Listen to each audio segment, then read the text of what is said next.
Hello everyone, this is Mini Ninja speaking. For today's episode, we're going to be doing an unboxing and general review of the Adolescent Malevolence figure by Tonsen Arttoys, which is, as you can see, an unofficial SH figure art style Kid Buu figure, obviously the character being from the Dragon Ball Z series, and worth noting is actually the first full-fledged figure done by this particular maker. With that in mind, while I will be giving them a little bit of slack on a few details as we do this review, I will still honestly give you an opinion on some of the faults that do come up on this figure, as they actually are kind of things that come up in general with a lot of unofficial releases, so you will still be getting quite an honest opinion on that. Now, unboxing the toy, you can see it was standing at about 4 3/4 inches tall, which is definitely taller than the standard kid figures for the toy line, but shorter than your mainline characters, so it scales decently enough. And in terms of general presentation, aside from maybe a little bit of lack of shading, it's honestly on point with what you would get out of an official release, if not a smidge better on some. I will actually go as far as to say. Articulation itself is mostly also in line. You get a lot of the standard joints in terms of the butterfly joints, bicep, double hinge elbows, wrist joints, and most of the upper body stuff. Although I will say there is definitely some issues with clearances on this overall toy, which I will elaborate more as we go on. Although, actually scratch that, there is one thing I want to point out right now. The butterfly joints and shoulder joints in this toy are absolutely too tight for their own good. And you will be needing shock oil or silicone oil right away in order to get those to fix. Because my understanding is not only is this a uniform issue throughout the toy, the whole line of them, it also could threaten to break the figure overall. So I just wanted to mention that right now. Now, lower body, there's a little less articulation in terms of the knees, just because you cannot fit a double jointed knee on that particular toy, but given the scale of him, you don't mind too terribly, and you get still a decent range out of that. Splits are not too impressive, but to be expected, you kind of have a little space to work on. And also, it's kind of the way they cut the pants in there, which makes it impossible to do a full splits now that I look at it again. And in terms of the ankle rockers and toe joints, they're a bit limited, but they're absolutely fine. Now, this is with the figure getting some much needed silicone oil on those shoulders, and as you can see, once you get a few drops in there and start wiggling around for a bit, it will work as it's supposed to. But just make sure you're careful on how much you put on there, because now my shoulders are a tad glossy. I did clean them off camera later on. That's because I added a bit too much. But it's better, in this case, a little bit too much and you can wipe it down later, than too little and possibly breaking the joint.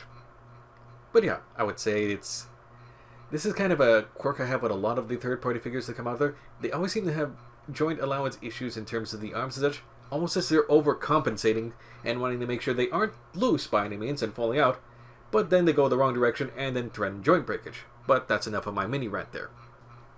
Now, as we start looking at the accessories for this general toy, it's worth noting it has a lot. You have, on top of the original expression, you have 5 other heads to go with, at least a dozen other hands, which is frankly very impressive and allows you to do a lot of interesting poses and general setups with this toy, as well as a death ball accessory and a lower torso, kind of floating torso accessory to go along with that.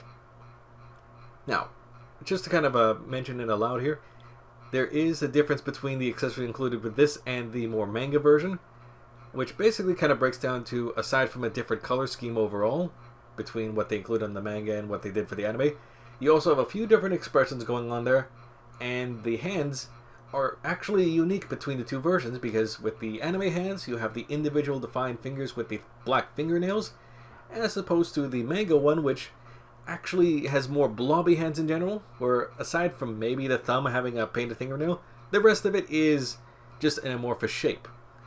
Actually, now that I look at it, they included one of those in here by accident, I think, so you can kind of get a better idea what that looks like. So yeah, it's very undefined, not much going on there. Is it a huge difference? No.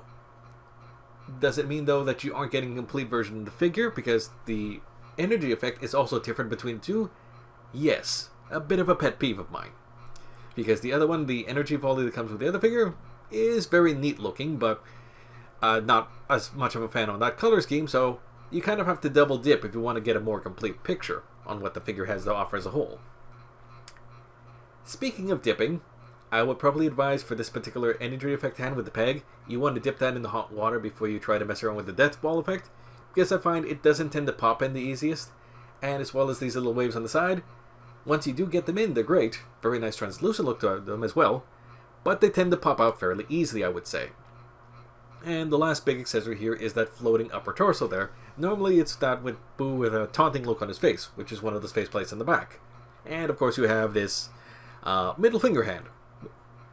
So, in terms of accessories, you can actually pull up a lot of interesting poses and stuff going on there. And this is a goofy little fellow, which is very appropriate with all the expressions he gets on there. So yeah, you can kind of tell they had a lot of fun with the expressions and what they included here. And I'm all for it. As we take a quick look at the last big accessory on this toy, namely the floating torso here, I can now make an educated guess on what was going on with the kind of loose upper body on this general figure, on the main body itself. And it's probably because they had to hedge their bets between having people display it on the main body and having people display it on this particular torso, which is actually, in my case, a little tight, I would say. Yeah, they probably try to make something that would be a general fit for both of them, but because of the QC fitting issues, you're going to get loose on one or the other. Never a perfect fit for both, I feel.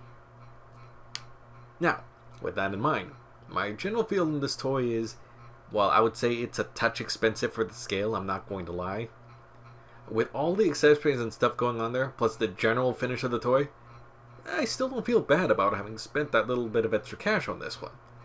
It's, especially since I don't see an official release on this particular character coming anytime soon, it is absolutely a good stand-in for the collection, I would say, on this one.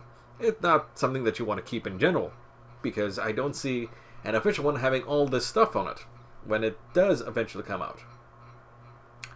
If it ends up coming out, I should say. Anywho, that's everything for this one. Next time, we'll talk about something a little different. For now, catch you later.